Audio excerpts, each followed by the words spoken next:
تو کاٹنا ہی چلے گا. اگر قریشیوں نے کاٹنا چاہا ارجموں نے بچا لیا ہے. اس سے مجھے پتا یہ چلا اگر میرے پوتے کا یہ مشن جو نکلے گا عرب والے مٹانا چاہیں گے, عجم والے اس کو تھام لیں گے. میں کہتا ہوں کتنی عجیب تعبیر دی ہے. آج فیصلہ بات والو یہ مجھے اور تمہیں مبارک ہو, میرے پیغمبر کی ختم نبوت کا مشن ہے. چاہیے تو یہ تھا اس کو عرب لے کر چلتے, لیکن عجم لے کر چلے ہیں, عربوں سے جا کے منوایا ہے. عبد المطلب نے بتایا اگر عرب اس کو قبول نہیں کریں گے عجم اس کو قبول کریں گے. میں نے اس بنیاد پہ اپنے پوتے کا نام محمد رکھا ہے. محمد کا معنی یہ ہے کہ جس کی تعریف کی جائے اس کی مشرق و مغرب میں تعریف ہوگی, تو میں نے نام محمد رکھا. میں نے کہا محمد کے نام رکھنے کی ایک وجہ وہ سبب ہے. عبد المطلب نے خواب دیکھا اور ایک نام محمد رکھنے کی حکمت جو کتب سیر میں موجود ہے اس کی وضاحت میں اپنے لفظوں میں یوں کرتا ہوں. بات توجہ سے سمجھنا.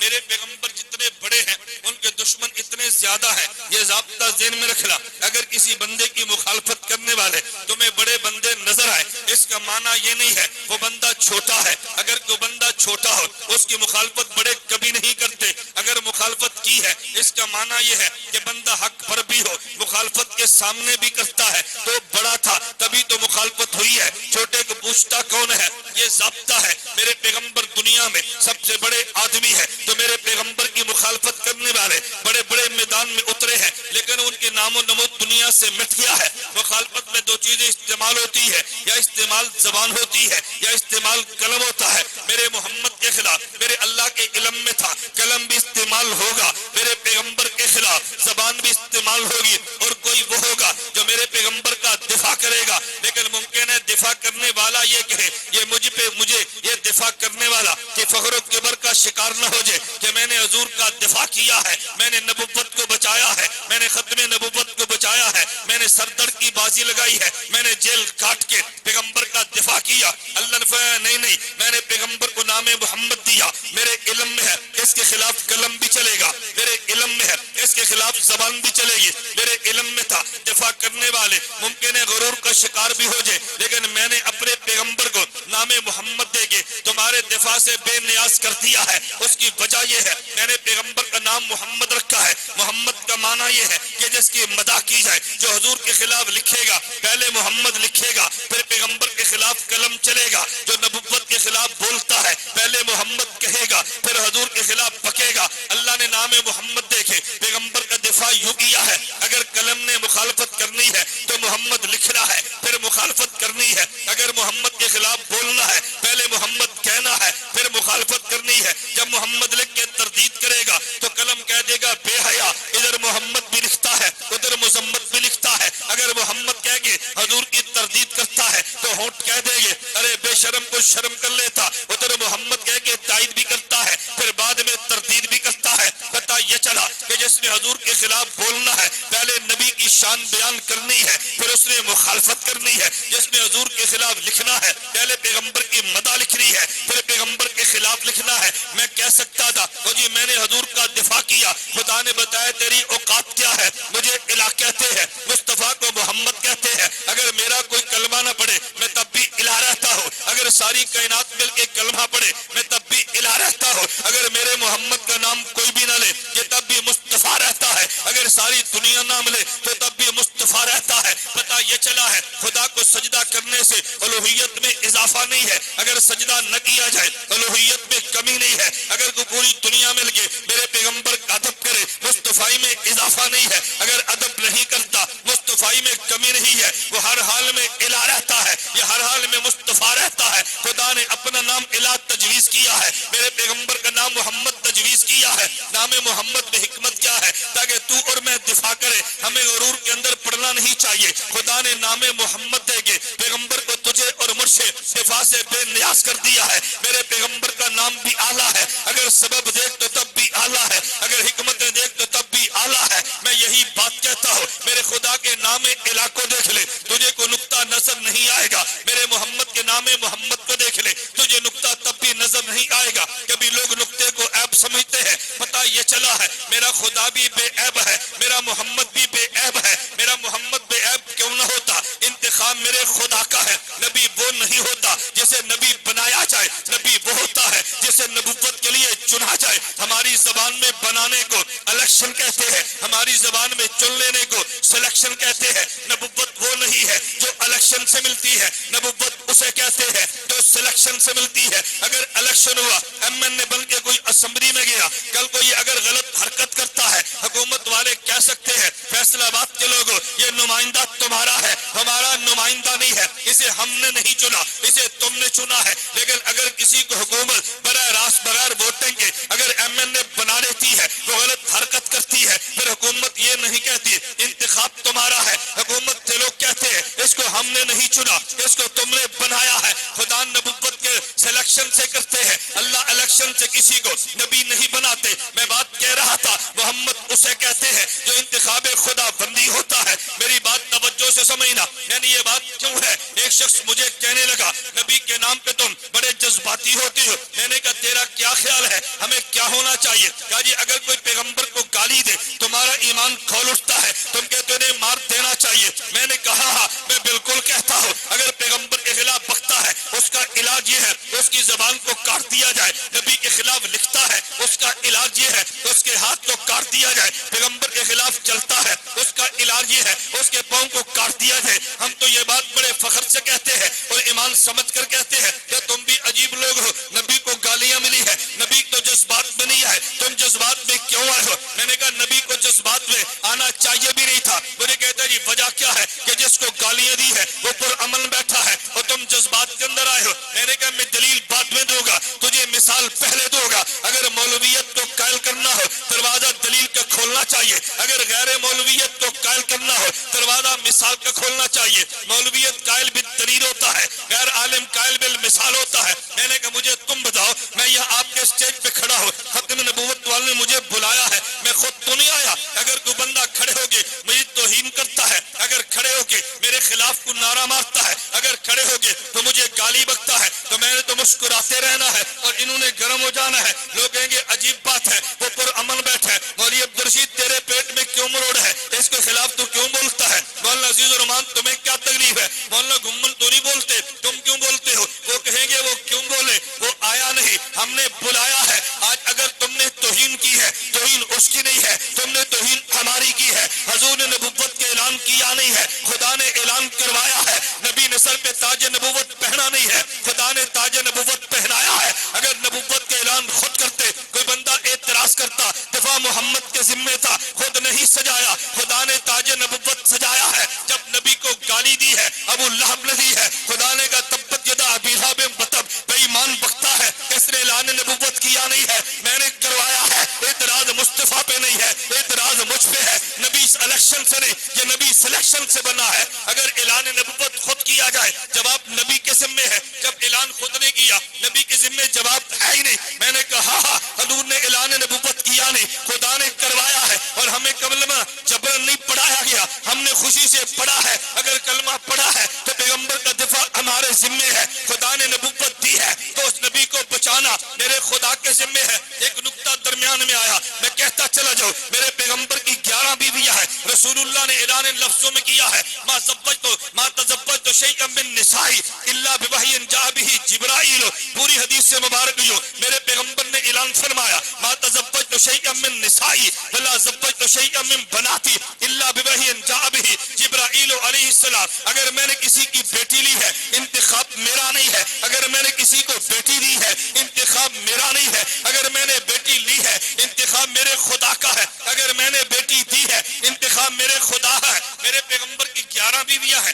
یہ انتخاب خدا ہے، انتخاب مصطفیٰ نہیں ہے۔ بات توجہ سے سمجھنا، انتخاب خدا ہے، انتخاب مصطفیٰ نہیں ہے۔ میرے پیغمبر کی 11 بیویوں میں سے ایک امی عائشہ وہ ہے رضی اللہ عنہ جن پہ الزام لگا ہے، باقی 10 پر کوئی الزام لگا نہیں ہے، ایک پہ الزام لگا ہے۔ آپ علماء سے پوچھیں، کتابیں پڑھ کے دیکھ لیں، حضور صلی اللہ علیہ وسلم نے امی عائشہ کا دفاع نہیں کیا، مشورے تو کیے ہیں، نفل تو پڑھے ہیں، خدا سے دعائیں تو مانگی ہیں، نبی کڑے تو ہے، نبی روز تو ہے، لیکن امی عائشہ کا دفاع نہیں کیا۔ بات توجہ سے سمجھنا۔ ایک شخص کہنے لگا پیغمبر کو دفاع کرنا چاہیے تھا، میں نے کہا نہیں کرنا چاہیے تھا۔ مجھے کہتے رہی کیوں؟ میں نے کہا اس لیے اگر امی عائشہ انتخاب مصطفیٰ ہوتی تو حضرت امی عائشہ پہ الزام لگا دفاع مصطفیٰ کے ذمہ تھا. یہ انتخاب مصطفیٰ نہیں ہے، یہ انتخاب خدا ہے. تو جس خدا نے نبوت کے حرم کے لیے امی عائشہ کو چنا ہے اس خدا نے دفاع بھی فرمایا ہے. حضور دفاع تو تب کرتے جب عائشہ کو خود لائے ہوتے، خود نہیں لائے. خدا نے جبریل کو بھیجا ہے میرے مصطفیٰ کو کہہ دے یہ عائشہ میں نے تمہیں دینی ہے. حضرت عائشہ انتخاب خدا بندی ہے. تو جب انتخاب خدا کا ہوتا ہے تو پھر دفاع بھی خدا کا ہوتا ہے. میں بتا یہ رہا تھا نام محمد کو دیکھ لو، محمد اعلیٰ ہے، اس کے نام رکھنے کا سبب وہ بھی اعلیٰ ہے. میرے پیغمبر کے نام محمد رکھنے کی حکمت دیکھو تو وہ بھی اعلیٰ ہے. میرے پیغمبر کا کام یہ رسول ہے. میں رسالت پہ بات کرنے لگو، میرے پیغمبر کا کام ہے رسالت بھی اعلیٰ ہے. اعلیٰ کا مطلب یہ نہیں ہے خدا نے کوئی اور رسول بنایا نہیں ہے. رسول بنانے کا مطلب یہ ہے اوروں کو رسول بنایا تو ہے لیکن خدا نے ان کے کلمے میں لا الہ الا اللہ رسول اللہ کو جو دیا نہیں ہے. میرے پیغمبر کا واحد کلمہ وہ ہے کہ جسے لا الہ الا اللہ کے بعد دوسرے جز میں رسول اللہ کہا گیا ہے. میرے پیغمبر کا کام سب سے اعلیٰ ہے. یہ بات توجہ سے سمجھنا. قرآن خود اعلان کرتا ہے تلک رسول فضل اللہ بعضهم علی بعض. حضرت آدم رسول ہے لیکن انہیں نجی اللہ انہیں صفی اللہ کہتے ہیں. حضرت نوح بھی رسول ہے لیکن انہیں نجی اللہ کہتے ہیں. ابراہیم بھی رسول ہے انہیں خلیل اللہ کہتے ہیں. حضرت موسیٰ رسول ہے انہیں کلیم اللہ کہتے ہیں. حضرت عیسیٰ رسول ہے انہیں روح اللہ کہتے ہیں. میرے محمد وہ واحد رسول ہے جنہیں لا الہ الا اللہ محمد الرسول اللہ کہتے ہیں. ارے وجہ کیا ہے؟ رسالت انہیں بھی دی ہے، رسالت انہیں بھی دی ہے لیکن ان کی رسالت درجہ کمال کو پہنچی ہے، درجہ کمال کو پہنچی ہے، درجہ انتہا کو پہنچی ہے.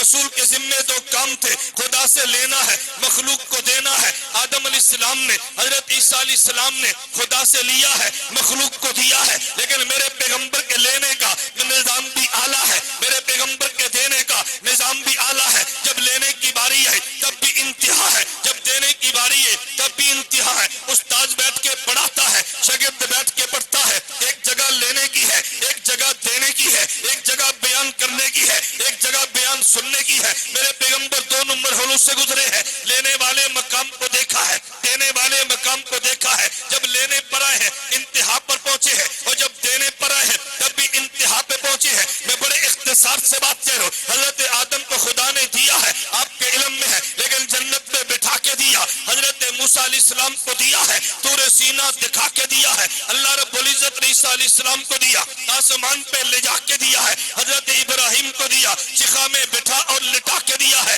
ہجرت کروا کے دیا ہے. حضرت یوسف کو دیا تو کنویں سے نکال کے وزارت خزانہ کا قلم سونپ کے دیا ہے. حضرت سلمان کو دیا تو تخت شاہی پہ اڑا کے دیا ہے. حضرت داؤد کو دیا ہے تو تخت شاہی پہ بٹھا کے دیا ہے. لیکن میرے محمد کی باری ہے جب خدا دینے لگے ہیں تو ذرا میراج کی رات کا دیکھنا. میں نقشہ کھینچنے لگا. خدا نے میرے پیغمبر کو ادھر اللہ کے نبی ام ہانی کے گھر سوئے تھے وہاں سے اٹھایا ہے. نبی پھر حتیم کعبہ میں وہاں سوئے ہیں پھر وہاں سے اٹھایا ہے. میرے محمد چاہے زمزم پہ گئے ہیں پھر وہاں سے اٹھایا، پھر براق پہ بیٹھے ہیں. اللہ نے عرش معلیٰ تک پہنچایا ہے، ان سب کو دیا. لیکن جب میرے پیغمبر کی باری آئی ہے تو پھر خدا نے حتیم کعبہ پہ میرے محمد کو سلا کے دیا ہے. جب دینے کی باری آئی ہے تو پھر براق پہ اڑا کے دیا ہے. جب دینے کی باری آئی ہے تو میرے صدیق کے کندھوں پہ بٹھا کے دیا ہے. جب دینے کی باری آئی ہے میری عائشہ کی گود میں خدا نے سلا کے دیا ہے. جب دینے کی باری آئی ہے خدا نے طور سینا پہنچا کے دیا ہے،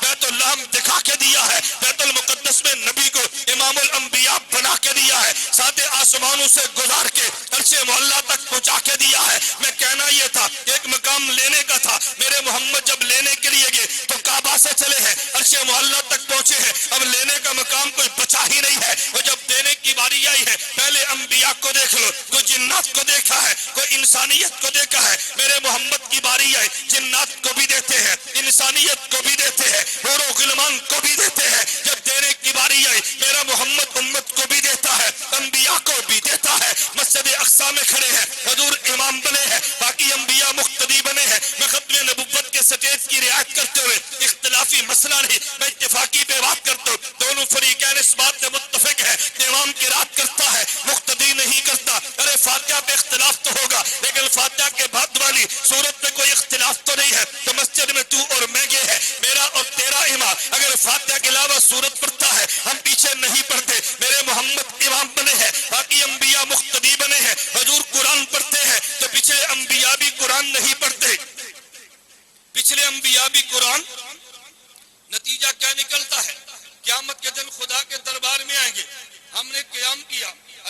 ثواب دیں گے.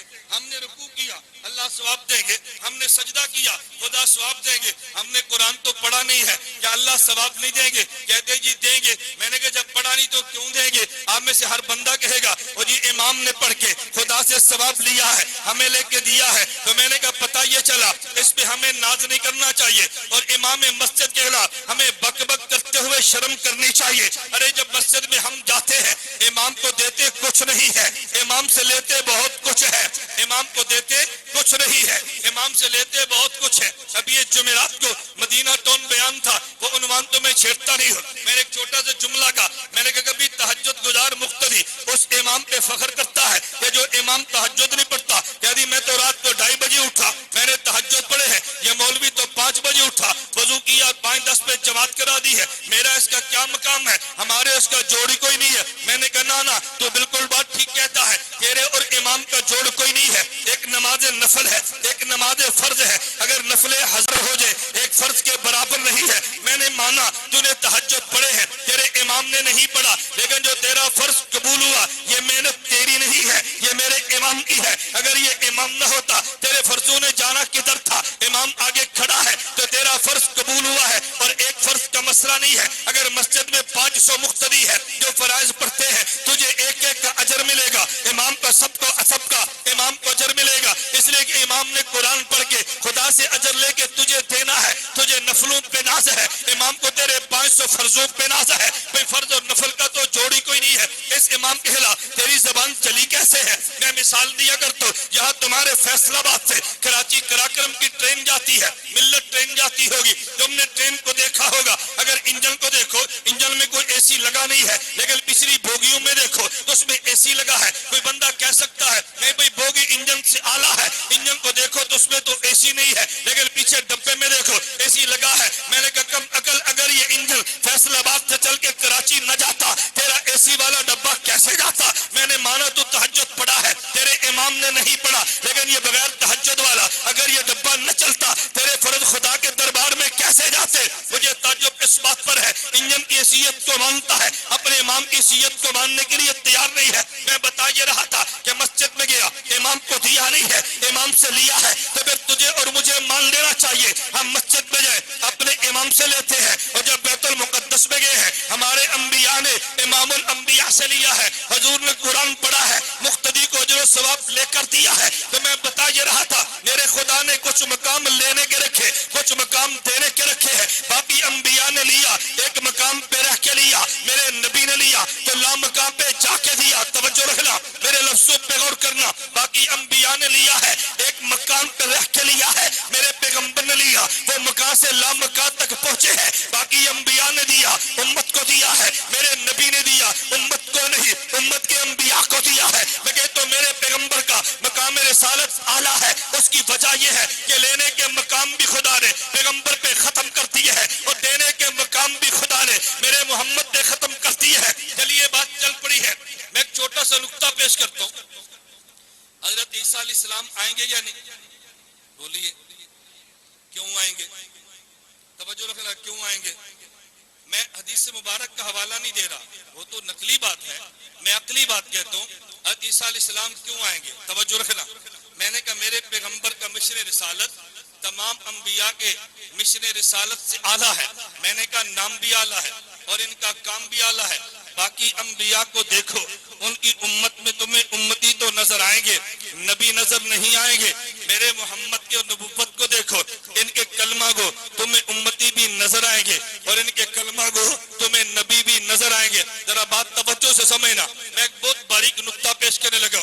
حضور کی شان یہ ہے, ان کے کلمہ کو امتی بھی ملیں گے اور ان کے کلمہ کو نبی بھی ملیں گے. ایک وہ ہوتا ہے جو کلمہ پڑھتا ہے, اور ایک وہ جس کا کلمہ پڑھا جائے. ایک وہ جو ایمان لاتا ہے, اور ایک وہ جس پہ ایمان لایا جائے. جو ایمان لاتا ہے ایمان اس کا بھی ہے, اور جس پہ ایمان لایا جائے ایمان اس کا بھی ہے. جو کلمہ پڑھتا ہے ایمان اس کا بھی ہے, جس کا کلمہ پڑھا جائے ایمان اس کا بھی ہے. میں پہلے ایک آیت کا سہارا لے کے تھوڑی سی بات سمجھا دوں.